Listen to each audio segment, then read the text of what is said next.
फिर वेलकम करता हूँ एक न्यू क्लास में। और सब बच्चे जितने भी बायोलॉजी से रिलेटेड समस्या है या कोई भी प्रॉब्लम है, आप उसको कमेंट बॉक्स में डाल सकते हैं।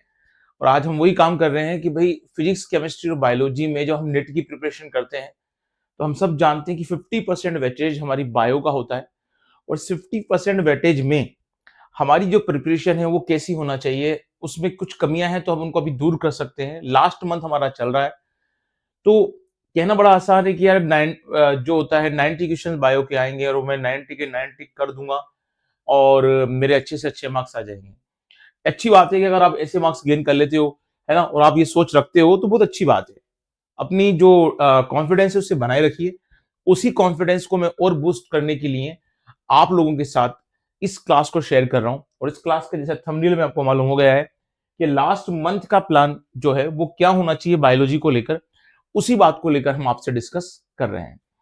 अब बच्चे के मन में एक बात आती है कि भाई इस क्लास की जरूरत क्या है, इस क्लास की जरूरत क्या है। तो इस क्लास की पहली जरूरत यह है कि अब नीट का जो पेपर है, जैसे 25 का पेपर आया था और अब 26 का पेपर जो आएगा, है ना, उस पेपर में हम लोगों ने देखा था कि हमारे बायोलॉजी में अब स्टैंडर्ड चेंज किया गया।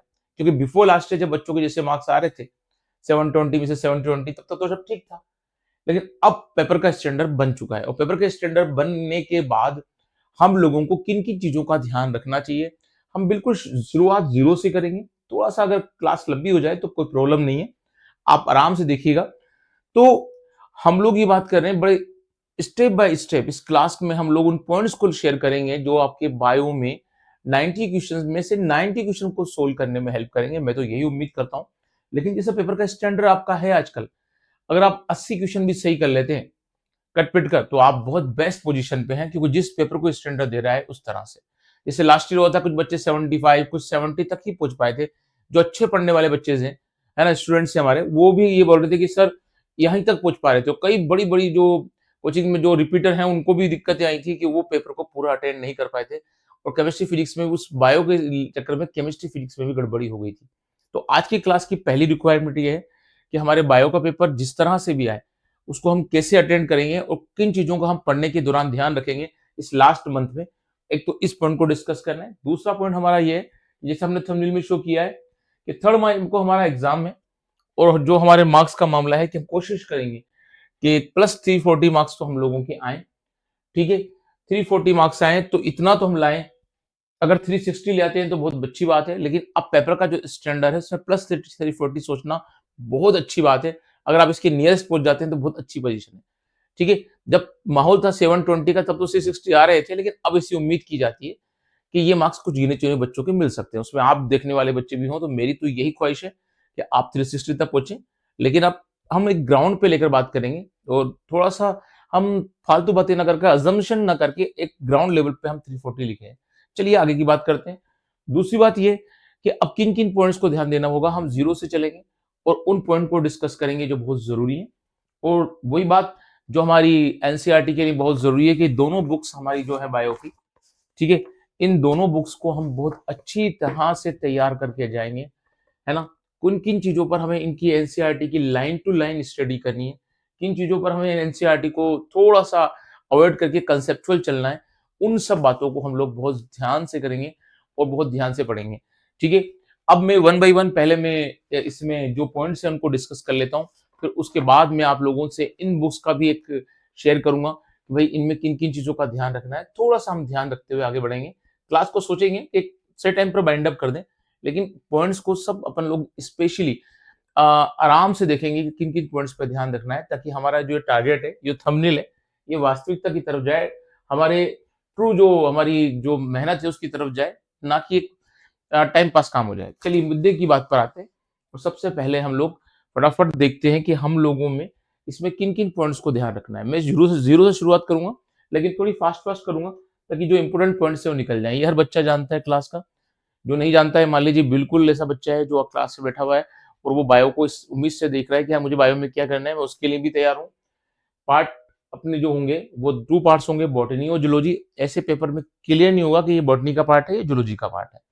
अंडरस्टूड होता है कि भाई कुछ पार्ट्स बॉटनी के होते हैं, कुछ जूलॉजी के होते हैं। ऐसी क्लासिफिकेशन ना हमारी एनसीईआरटी में और ना ही हमारे नीट के सिलेबस में। क्वेश्चन जो होंगे वो बॉटनी के पार्ट से 45 क्वेश्चन अटेंड एवरेजली हो जाते हैं और 45 क्वेश्चन ही जूलॉजी से हो जाते हैं। हम काफी टाइम से पढ़ा रहे हैं, हमने 2002 जो था 8 के, 9 के, 10 के, 12 के, 15 के, 17 के, 18 के, है ना, सबके बैचेस को देखें। अगर आप देखेंगे यूट्यूब पर जाकर तो मेरे 2014-15 के बैच में भी नीट्स के सॉल्यूशन मिलेंगे आप लोगों को। तो मैं आपसे कहना चाह रहा हूँ कि आप लोग ध्यान रखें कि दोनों के 45 क्वेश्चन का लगभग एवरेज मिल जाता है, ठीक है। उसके बाद हम लोगों को जिन बातों का ध्यान रखना है कि भाई 180 मार्क्स बॉटनी से कवर करेगा, 180 मार्क्स जूलॉजी से कवर करेगा, 11 के सिलेबस से 180 मार्क्स कवर करेगा, 12 के सिलेबस से भी 180 मार्क्स कवर करेगा। यानी कहने का मतलब ये है एवरेज यही आएगा। कभी कभार कुछ केस हो जाता है कि 11 के से क्वेश्चंस थोड़े से ज्यादा हो जाते हैं तो 12 के से कम हो जाते हैं, तो वो थोड़ा है एवरेज 45 क्वेश्चन का जनरली निकल जाता है ना। कोई टीचर या कोई जो एनालिसिस करता है वो इसी पार्ट को बॉटनी से जूलॉजी में ले जाता है या जूलॉजी से बॉटनी में ले जाता है, थोड़ा बहुत फर्क उसके हिसाब से होता है, वरना जो एनटीए है वो तो इसी के अकॉर्डिंग पेपर बनाता है।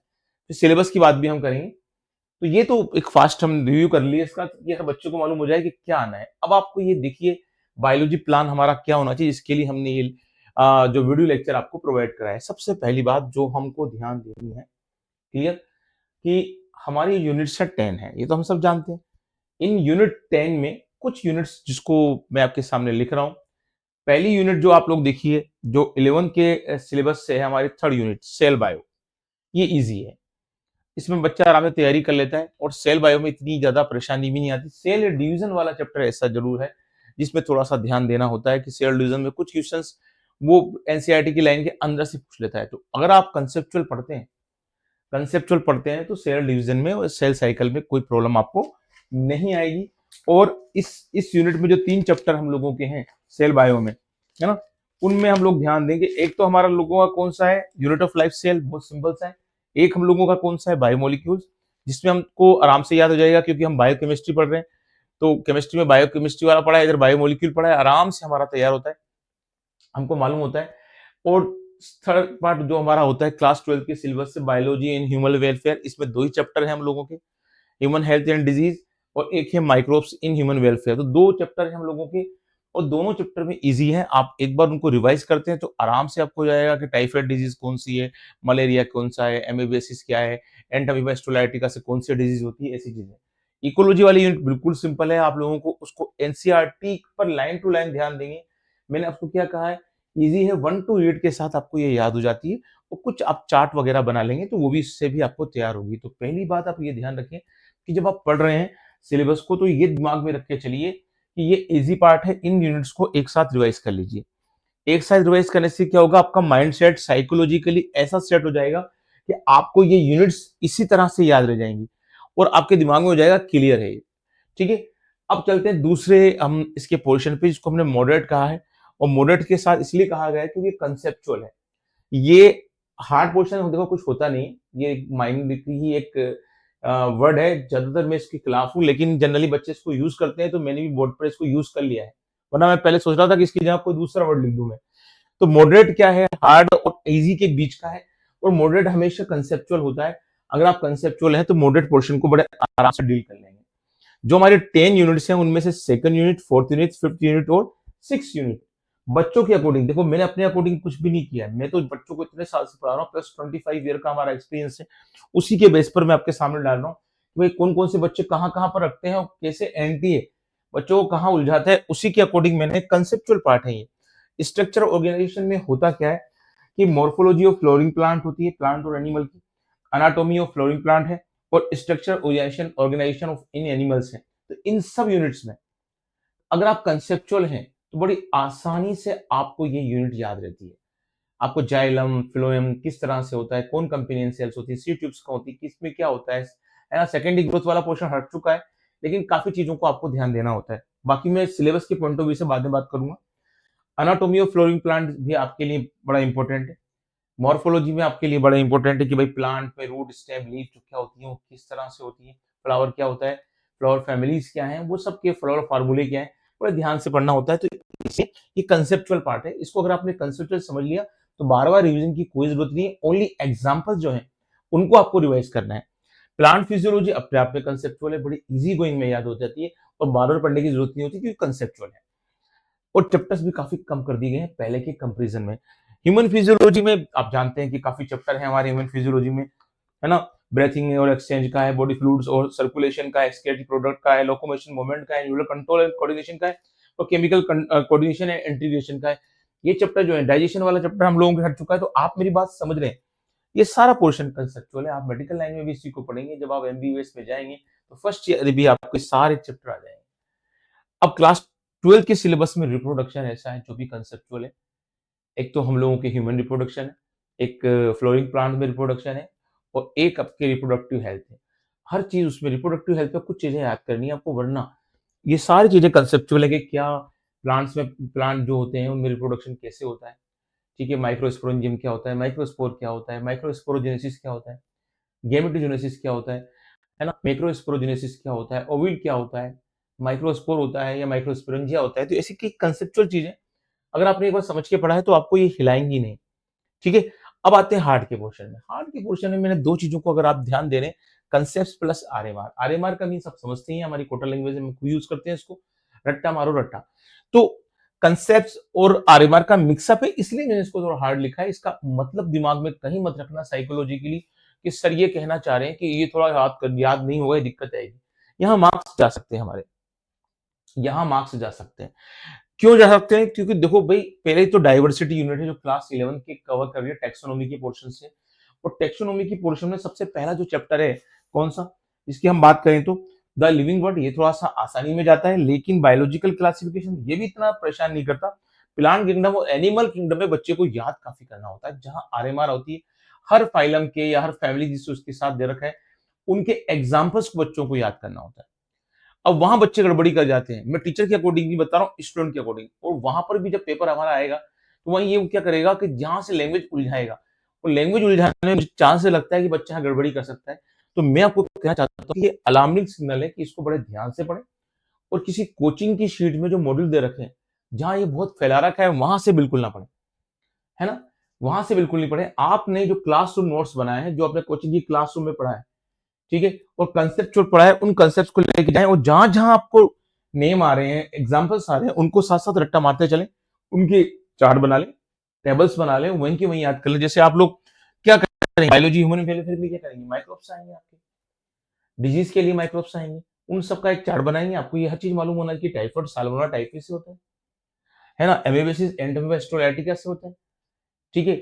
एलिफेंटेसिस वुचेरिया ब्रोंकोटाइट से होता है, या वुचेरिया मेलाई से होता है। तो ऐसे आप चीजें आपको याद रहना चाहिए बच्चों, ठीक है? तो इसलिए आप चार्ट और टेबल्स का बड़ा यूज है। जेनेटिक्स में कभी मना नहीं कर रहा कि कंसेप्चुअल नहीं है, मॉडल का पोर्शन है, लेकिन जेनेटिक्स में कई चीजें ऐसी हैं जिनको आपको याद रखना होगा। इसलिए इसमें थोड़ा बहुत आरएमआर है, लेकिन मैक्सिमम कंसेप्चुअल है ना? कहीं भी ऐसा नहीं है कि मैं इसको मॉडरेट से बाहर रखना चाहता था, लेकिन थोड़ा बहुत ऐसा है कि बच्चे के माइंड में रहता है, इसलिए मैंने थोड़ा सा आपको इसको हार्ड पोर्शन में रखा, ताकि आप इसको एक बार रिवाइज करके जाएं। बायोटेक बिल्कुल कंसेप्चुअल है, बिल्कुल कंसेप्चुअल है, लेकिन कुछ कुछ ऐसे एग्जांपल्स हैं जिनको आपको याद रख के जाना पड़ेगा। जहां जहां याद रख के जाना पड़ेगा, यानी आरएमआर, वहां मैंने उसको हार्ट में डाल दिया है। अब देखो, एक बच्चे के लिए साइकोलॉजिकली क्या इंपॉर्टेंस है। एक सामान्य बच्चा सोचता है कि ठीक है सर, ये आपने बतला दिया, हम अपने हिसाब से देख लेंगे, हमारे सर कुछ, लेकिन आप अपने हिसाब से ना देखें।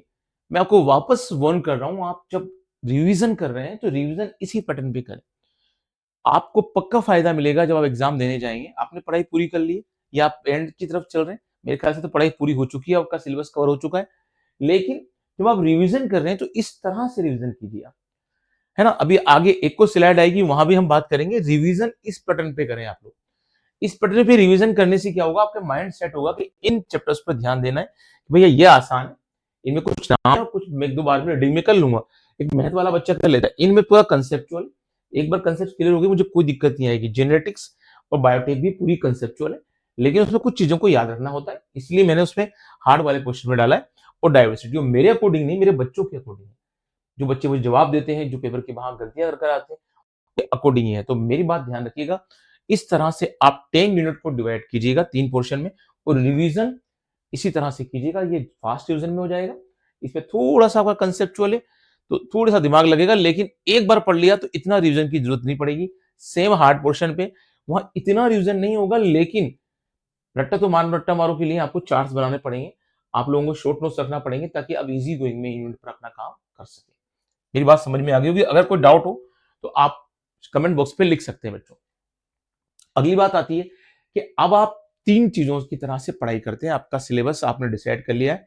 अब आपको क्या करना है, सबसे पहली बात ये होती है कि आपको 3 चीज़ों पर विशेष ध्यान रखना है। एक तो आपको स्टडी करनी है, जो आप करेंगे इसे, एक रिवीजन को ध्यान रखना है और ये स्टडी और रिवीजन किस पर बेस्ड होंगे?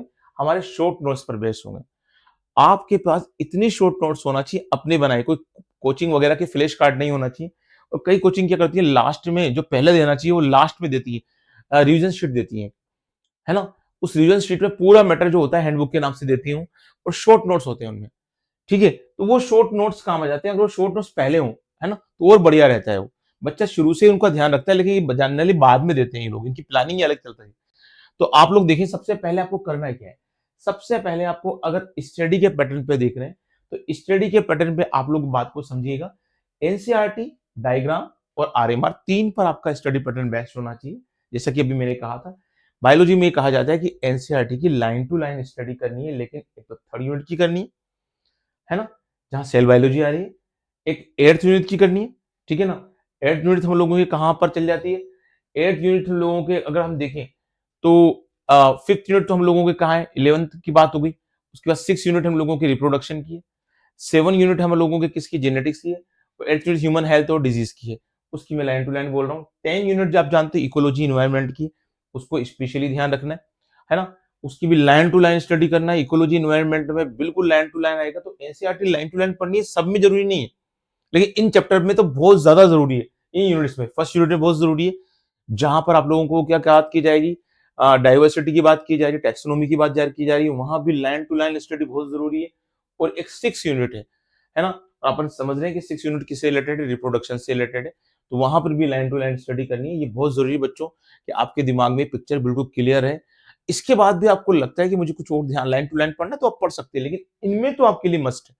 जो हमारा नेट का जो इतना भी इतिहास रहा है, जिस तरह से पेपर क्वेश्चन बने हैं, तो उन इन पर टू लाइन स्टडी बहुत जरूरी है आप लोगों के लिए।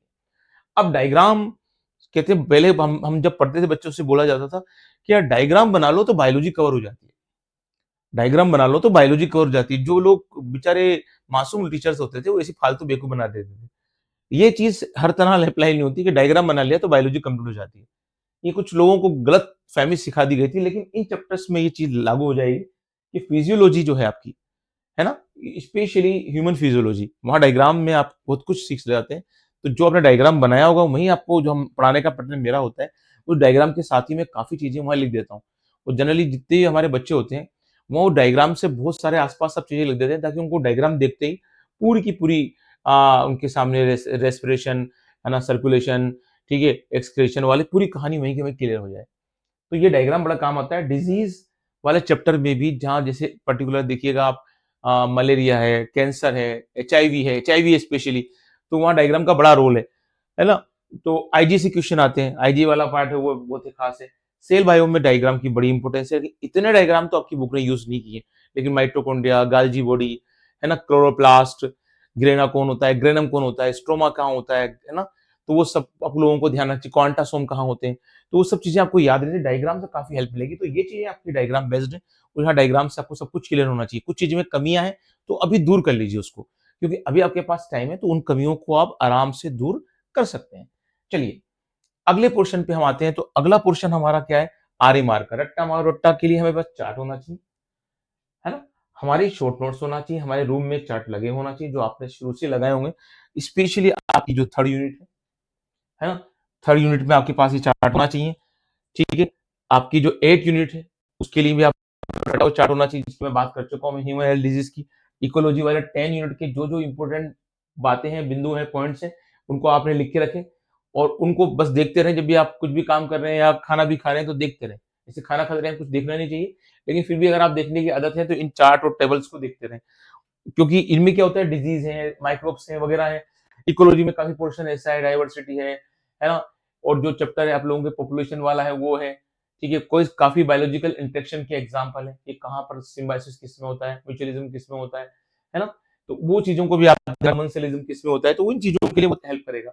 फर्स्ट यूनिट भी अगर आप ऐसा कर सकते हैं, है ना, जहाँ पे डाइवर्सिटी वाली है ना?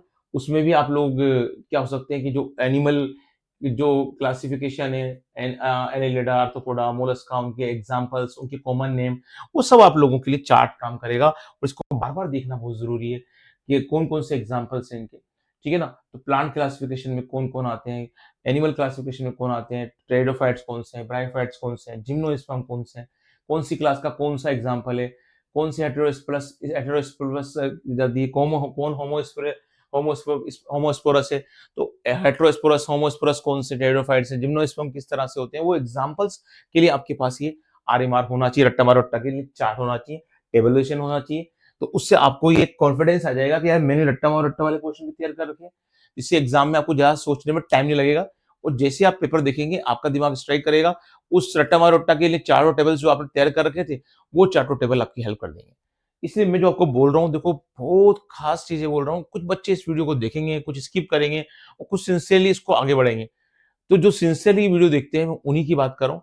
बाकी सब ज्ञान बढ़ता है फ्री में, आप जहाँ चाहें उसको यूज़ करें।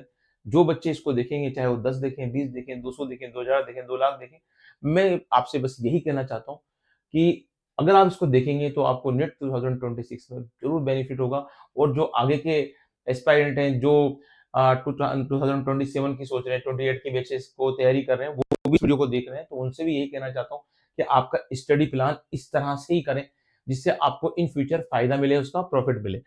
अगली बात करते हैं हम शॉर्ट नोट्स।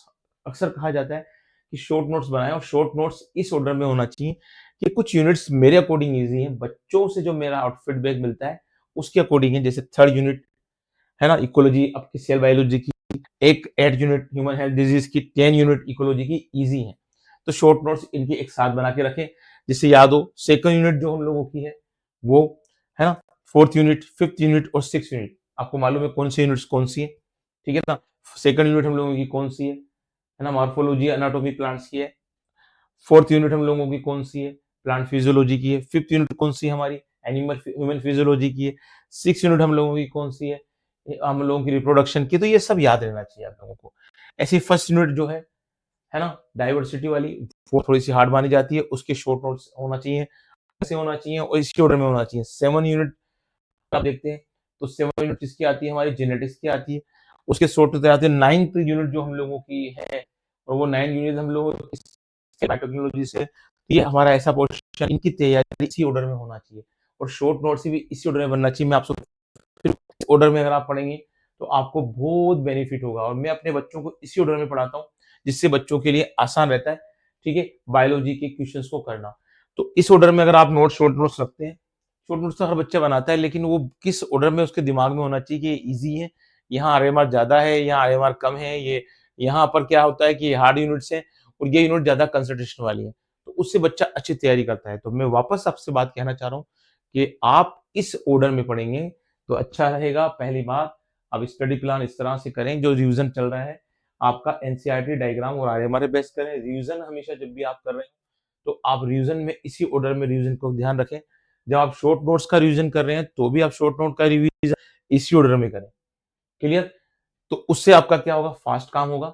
जो भी आपके नोट्स हैं और जो शॉर्ट नोट्स हैं उनको रिवीजन में यूज करें और बायो को एक बार अच्छी तरह से कवर करते रहें। बार-बार जिन चीज़ों पे आपको लगता है कि मैं भूल जाऊँगा, जो आपके माइंड में जो चलता है कि उसी के अकॉर्डिंग इनका रिवीजन करते रहें। यानी कहने का बात ये है कि एग्ज़ाम में आप कॉन्फिडेंस के साथ जाएँ। देखिए बच्चों, अब क्या है, अब ये है कि भई आप प्रैक्टिस करेंगे। आपने सब कर लिया, आपका सिलेबस कवर अप हो गया, लेकिन प्रैक्टिस के बिना तो सब कुछ अधूरा, है ना? अगर प्रैक्टिस ही नहीं हो रही है आपकी तो फिर क्या मतलब है? तो प्रैक्टिस सबसे ज़्यादा इम्पोर्टेंट चीज़ है और प्रैक्टिस में आपको क्या करना है, आपका प्रैक्टिस बेस्ट होगी एमसीक्यू क्वेश्चन पे, मॉक टेस्ट पर और पीवाईक्यू पे।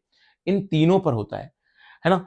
अगर आप इन तीनों को मैनेज करते हैं प्रैक्टिस में तो आपके बहुत ज़्यादा चांस है कि आप नेट को क्रैक कर सकते हैं। और बायो उसमें एक बड़ा पोर्शन है, ज़रूरी नहीं है कि ये चीज़ बायो पे अप्लाई होगी, ठीक है? ये चीज़ अप्लाई होगी आपकी सब चीज़ों पर, ठीक है? तो आप लोगों को स्पेशली ध्यान रखना है कि आपकी जो तैयारी होना चाहिए, ये ओनली बायो के लिए नहीं मैं बोल रहा हूँ, ये तो आपकी हर चीज़ के लिए है। जब भी आप फिजिक्स का रिवीजन कर रहे हैं, केमिस्ट्री का रिवीजन कर रहे हैं, बायो का रिवीजन कर रहे हैं, तो आपकी जब एग्ज़ाम प्रैक्टिस होगी, वो एग्ज़ाम प्रैक्टिस बेस्ड होगी एमसीक्यू पर, मॉक टेस्ट पर एंड पीवाईक्यू पर। मैं पहले बोल देता हूँ, एमसीक्यू के बाद आप पीवाईक्यू साथ-साथ करेंगे, उसी के बेस पर मॉक टेस्ट देंगे। तो एमसीक्यू में आप 2 तरह से तैयारी करते हैं। एक तो चैप्टर वाइज़, जब आप चैप्टर पढ़ते रहते हैं तो उसकी आप एमसीक्यू देखते हैं। और एक टॉपिक वाइज भी आप एमसीक्यू देखते हैं, दोनों देखना जरूरी है ना। टॉपिक वाइज आप टॉपिक फिनिश करते जाएं, उसकी एमसीक्यू देख लें, कैसे कैसे स्पेसिफिकेशन बन सकते हैं, ताकि एग्जाम में एकदम चौके नहीं। क्लियर। अब जो पैटर्न है उसके लिए बहुत जरूरी है कि टॉपिक वाइज और चैप्टर वाइज आपका रिवीजन एक अच्छे तरीके से जाए। अब आता है मॉक टेस्ट। मॉक टेस्ट आप कितने देना चाहते हैं? पहली बात तो मॉक टेस्ट किसी एक कोचिंग में आप जहां पढ़ते हैं वहां दे दीजिए, उस कोचिंग पे बिलीव कीजिए। ये नहीं कि आप कोचिंग एक्स पे पढ़ रहे हैं और वाई पर जाकर मॉक टेस्ट दे रहे हैं, किसी ने जेड का बोल दिया जेड पर भी चलेगा। उससे क्या होता है, आपकी जो दिमाग की स्टेबिलिटी है वो ब्रेक होगी, और आप फिर वही बात है कि वहां भी प्रसाद ले लो, वहां से प्रसाद ले लो, वहां से प्रसाद ले लो। जिस भी कोचिंग से आप पढ़ रहे हैं उस पर बिलीव कीजिए, उनके टीचर्स पे बिलीव कीजिए, उनके मॉक टेस्ट दीजिए। आप किसी भी कोचिंग पर जाकर उसके मॉक टेस्ट देने के लिए मत पहुंच जाइए, आपकी कोचिंग पे विश्वास कीजिए और उनके टीचर्स पे विश्वास कीजिए जिनसे आप साल भर पढ़े हैं, और उनसे मॉक टेस्ट जो भी वो अरेंज कर रहे हैं उनको बड़े सिंसियरिटी से दीजिए। इस उम्मीद से मत दीजिए कि यही क्वेश्चन आने वाले हैं, इस तरह के क्वेश्चन आने वाले हैं। इस पैटर्न पे चलेंगे तो आपको मेन एग्जाम में एकदम पेपर देखकर क्या होगा, अजीब सा नहीं लगेगा। अगली बात होती है आपकी कि भाई पीवाईक्यू करने, पीवाईक्यू बहुत जरूरी है। आप ज्यादा बहुत ओल्ड पीवाईक्यू में मत चले जाना, क्योंकि पहले सिलेबस अलग होता था, पहले क्वेश्चंस अलग होते थे। तो अगर आप वो पीवाईक्यू देखेंगे जो आज से बहुत साल पुराने हैं, आप 5 साल 4 साल के पीवाईक्यू देख लीजिए। अगर और भी पुराने देख रहे हैं तो अगर उसमें कोई क्वेश्चन ऐसा लग रहा है जो सिलेबस से बाहर है, तो फिर उसको ढूंढ के मत बैठ जाइए कि मुझे वो तो आ ही नहीं रहा है यार, अब मेरा क्या होगा। क्योंकि 2 क्वेश्चन 3 क्वेश्चन आपको नहीं आएंगे ना, तो दिमाग में एक बात आ जाएगी ये क्वेश्चन मुझे नहीं आ रहे। अब आपको बाद में मालूम पड़ा उसके बारे में कि ये तो अब सिलेबस में रहा ही नहीं। तो पीवाईक्यू में उन चीजों को अवॉइड कीजिएगा जो सिलेबस से बाहर है, प्रेजेंट सिलेबस को लेकर चलिएगा और उन्हीं पीवाईक्यू करेगा। तो मैंने लिखा है 5 to 6 years सफिशिएंट है। ऐसे तो आप 10 साल 20 साल 15 साल देख लो, फिर वो बात बढ़ती जाती है, लेकिन 5 to 6 year के पीवाईक्यू सफिशिएंट है आप लोगों के लिए। क्लियर। इसका बायो को सिलेबस में काफी बदलाव आते रहते हैं, तो उसके हिसाब से अगर आप कुछ पुराने पैटर्न के क्वेश्चन देख लेंगे तो आपको लगेगा यार मैंने चैप्टर देखा, इसमें तो ये है ही नहीं। अब सेकंड डिग्री हट चुका है, सेकंड डिग्री का कोई क्वेश्चन देख रहे हो आप और वो मिलेगा ही नहीं आपको, सोचेंगे ये तो यार मैं फंस गया, या कोई अंदर से क्वेश्चन बन गया तो वो भी आप परेशान करेगा आपको। तो 5 to 6 year सफिशियंट है। क्लियर। और इनमें भी ध्यान रखिएगा सिलेबस के अकॉर्डिंग। तो मेरे बच्चों, आपको मैं क्या कहना चाह रहा हूँ कि अगर आप एग्जाम प्रैक्टिस कर रहे हैं तो वो 3 पर बेस्ड होगी, एक तो एमसीक्यू पर, एक मॉक टेस्ट पर, और पीवाईक्यू पर। जरूर इसी ऑर्डर में कीजिएगा, और आपके मॉक टेस्ट तभी सफिशिएंट है, तभी अच्छे हैं आपके लिए जब आपने एमसीक्यू और पीवाईक्यू अच्छी तरह से सोल्व कर रखे, चैप्टर वाइज और टॉपिक वाइज। चलिए बढ़ते हैं आगे। अब आते हैं हम नेक्स्ट चीज पर, और नेक्स्ट हम लोगों की जो स्लाइड है वो तो बिल्कुल ब्लैंक है, और ये स्लाइड इसलिए ब्लैंक है क्योंकि हम लोगों को अब सिलेबस को एक बार लुकआउट करना है, जिससे कोई काम की बात आ जाए। ये 20-25 मिनट का अभी तक वीडियो आपका हुआ है, थोड़ा सा 5-7 मिनट का 10 मिनट का और टाइम देंगे, और इस क्लास को वैल्यूएबल बनाने की और कोशिश करेंगे। और उसके लिए हमें कुछ नहीं करना है, हमारा जो सिलेबस है उसको एक बार लुकआउट करना है, ताकि हम लोगों को ये बात मालूम हो जाए कि हमारा जो सिलेबस है उनमें किन किन चीजों को हमको ध्यान देने की बहुत जरूरत है। ये हमारा सिलेबस थोड़ा डाउनलोड हो रहा है, उसको हम देख लेते हैं। क्लियर। अब फिजिक्स केमिस्ट्री बायोलॉजी जो है, ये सिलेबस को हम पॉइंट्स नहीं चेक करेंगे, हम डायरेक्ट मेन चीज पर आते हैं। पहले केमिस्ट्री फिजिक्स का सिलेबस है, इसलिए इसको जल्दी से हम आगे स्क्रॉल कर लेते हैं। काफी लंबे इसमें पॉइंट्स होते हैं। चलिए अब बायो का आएगा इसमें, ये हमारा बायो का सिलेबस है। तो बायोलॉजी में जो हमने बात की है, अब मैं हर यूनिट्स में कुछ कुछ बातें स्पेशल करूंगा जिस पर आप ध्यान दें। अपने आप में लिविंग वर्ल्ड बहुत स्पेशल यूनिट है। पहला चैप्टर बच्चों को बहुत आसान लगता है, लेकिन इसमें आपको मैं जो इंपॉर्टेंट बात कर रहा हूँ, एक तो इसमें देखो लाइन दे रखी है आप लोगों के सामने, सिस्टमेटिक्स। सिस्टमेटिक्स को बड़े ध्यान से पढ़ना, उसकी जितने भी क्वेश्चन है उनको ध्यान से सोल्व कर लेना। बायोनोमियल नोमेनक्लेचर में आप एग्जांपल्स पे विशेष ध्यान रखना, उसके जो रूल्स हैं है ना, उस पर से वो क्वेश्चन बना देगा भैया ये रूल से कौन सा रूल नहीं है, तो उस पर से उलझना मत। ठीक है। अगली बात हमसे कर सकता है जो हायरार्की है, टेक्सोनोमिकल हायरार्की में वो किसी को भी किंगडम है ना, क्लास, किसी को भी वो देकर उसके आगे पीछे करके पूछ लिया कौन सा ऑर्डर डिसऑर्डर में है। ठीक है ना। तो डिसेंडिंग ऑर्डर का भी ध्यान रखना कि कौन से ऑर्डर में किस तरह से हमें लिखना होता है। मैं बस इंपोर्टेंट पर बात कर रहा हूँ, इसमें ज्यादा नहीं चाह रहे हैं हम लोग। 5 किंगडम कंसेप्ट में हर किंगडम के बारे में मालूम होना चाहिए, उनकी एग्जांपल्स मालूम होना चाहिए, उनकी स्पेशल करेक्टर मालूम होना चाहिए। ठीक है। जो मोनेरा है, उन मोनेरा के करेक्टर मालूम होना चाहिए, मोनेरा के कौन कौन से ग्रुप्स है ना, तो वो मालूम होना चाहिए। कौन क्राइसोफाइट्स है, कौन डाइनोफ्लैजिलेट है, कौन स्लाइम मोल्ड्स है, ये सब चीजें मालूम होना चाहिए। प्रोटिस्टा कौन कौन से हैं वो मालूम होना चाहिए। प्रोटिस्टा के साथ साथ फिर फंजाई हमें मालूम होना चाहिए। एग्जाम्पल्स हमें याद रखना चाहिए, ठीक है। एग्जाम्पल सारे हमारे कवर होना चाहिए। प्रोटिस्टा क्या होते हैं, प्रोटिस्टा के एग्जाम्पल्स क्या है, वो हैं फंजाई कौन कौन से, फंजाई के ग्रुप्स कौन कौन से दे रखे हैं, बेसिडोमाइसिटिस कौन होता है, एस्कोमाइसिटिस कौन होता है, ड्यूस्टेरोमाइसिस कौन होता है, ठीक है ना। इनके एग्जाम्पल्स क्या है, तो उन एग्जाम्पल्स पे स्पेशली ध्यान रखना। लाइकेन वायरस और विरोइड कोई खास नहीं है, लेकिन वायरस विरोइड्स पे वो क्वेश्चन बना देता है, बहुत कम मैटर दे रखा है। तो वायरस विरोइड के क्या एग्जाम्पल में क्या डिफरेंस है, प्रियोन्स इसमें नहीं दे रखा है, तो प्रियोन्स पे इतना ज्यादा, लेकिन अगर बुक में है तो उस पर ध्यान दीजिएगा। लाइकेन्स फ्रूट्रिकोस कौन होते हैं, फोलियोस कौन होते हैं, उनके एग्जाम्पल क्या है, लाइकेन में एल्गल पार्ट क्या कहलाता है ना, और फंगल पार्ट क्या कहलाता है, ये सब चीजें आप लोग ध्यान रखना।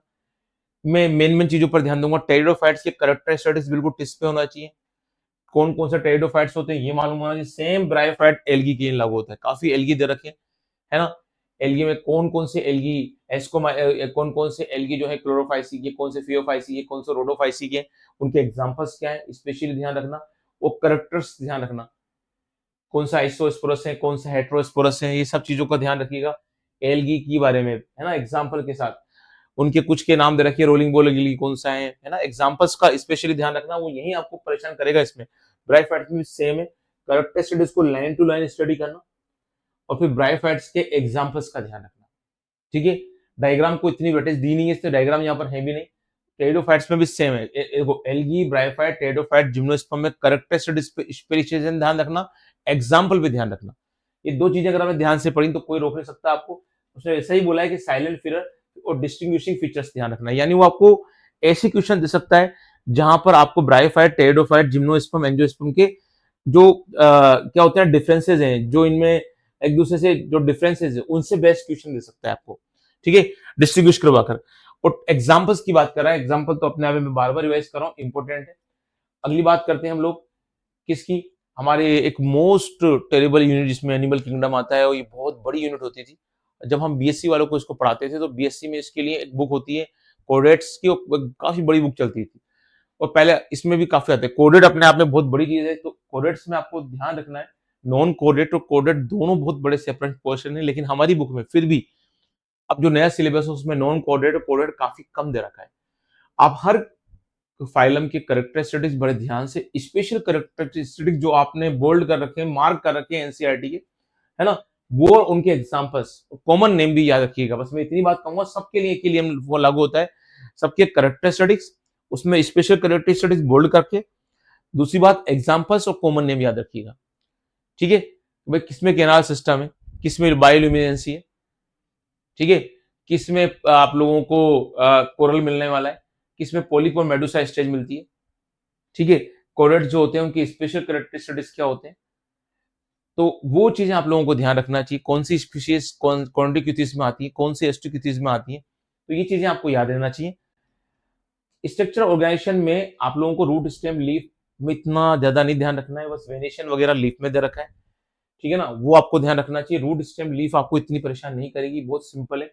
इन्फ्लोरेसेंस में आप लोगों को साइमोस और रेसिमोस के एग्जाम्पल ध्यान रखने, ठीक है। और साइमोस रेसिमोस क्या होता है इतना ही दे रखा है, ज्यादा नहीं है। फ्लावर स्पेशली आप लोगों को ध्यान रखना है कि फ्लावर जो होते हैं उन फ्लावर के पार्ट कौन कौन से होते हैं, ठीक है ना, तो वो आपको रिप्रोडक्शन भी कवर हो जाते हैं, प्लांट रिप्रोडक्शन में वो यहाँ भी कवर हो जाते हैं। फ्रूट्स और सीड्स में आपको कौन कौन सा फ्रूट्स, कौन सा सीड्स होते हैं, कौन सा पार्ट उनका खाने वाला होता है, एडेबल होता है, कौन सा नॉन एडेबल होता है, ठीक है ना। तो इतनी चीजें ध्यान रख लेंगे काम चल जाएगा। सीड के जो दोनों डायग्राम है, मोनोकोट डाइकोट सीड के, उनको अच्छी तरह देख के रखना, ठीक है ना। और दोनों में आप लोगों को अच्छी तरह से मालूम होना चाहिए। इसमें आपको फैमिली जो है मालवेसी, क्रूसीफेरी, लेग्यूमिनेसी, कंपोजिटी और ग्रेमिनी, ये सारी तैयार रहना चाहिए, ठीक है। जनरली हमारी बुक में तो सारी नहीं है, लेकिन यहाँ पर ये सारी फैमिलीज है। हर फैमिलीज का आपको फ्लावर फार्मूला याद होना चाहिए, और फ्लावर फार्मूले के साथ फ्लावर डायग्राम मालूम होना चाहिए।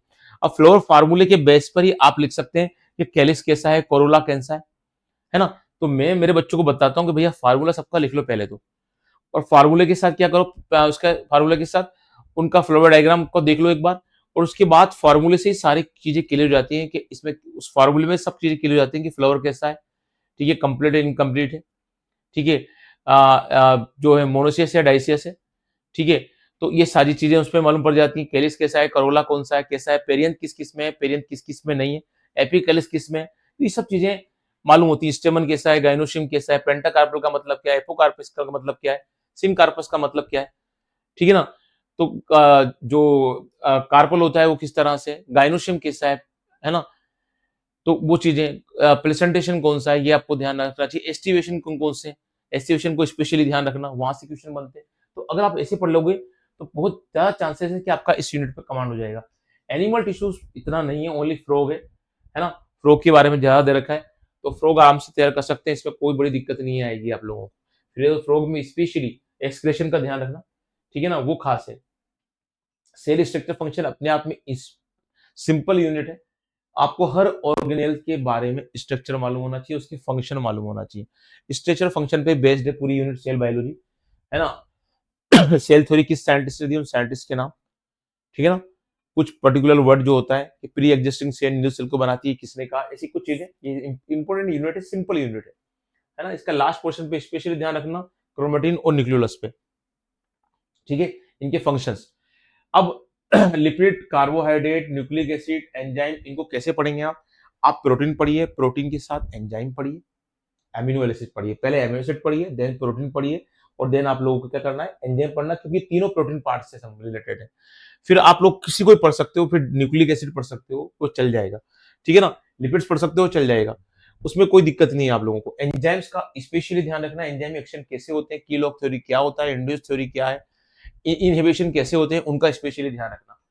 सेल साइकिल और सेल डिवीजन अपने आप में इजी यूनिट है, बस आप लेप्टोटीन, जाइगोटीन, पेकाइटिन, डिप्लोटीन, डाइकाइनेसिस में क्या होता है, जो मियोसिस की जो प्रोफेस फर्स्ट की जो 5 फेज होती है उनको स्पेशल ध्यान रखना, ठीक है? और मियोसिस और माइटोसिस में क्या डिफरेंस है ये ध्यान रखना।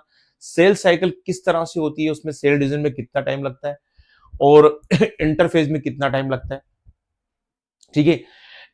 G1S और G2 फेज में क्या क्या होता है वो सब याद रखिएगा, अपना काम चल जाएगा और दौड़ जाएगा।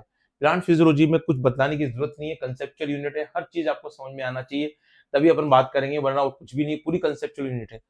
लेकिन हार्मोन जो है याद करने हैं आपको सारे, तो जो हार्मोन में उलझना नहीं चाहिए कि ऑक्सिन, साइटोकाइनिन, जिबरेलिन, एथिलीन और एबीए के सबके फंक्शन टिप्स पे होना चाहिए, स्पेशली ऑक्सिन और जिबरेलिन की डिस्कवरी दिमाग में होना चाहिए, इन दो की डिस्कवरी भी होना चाहिए दिमाग में, ठीक है ना?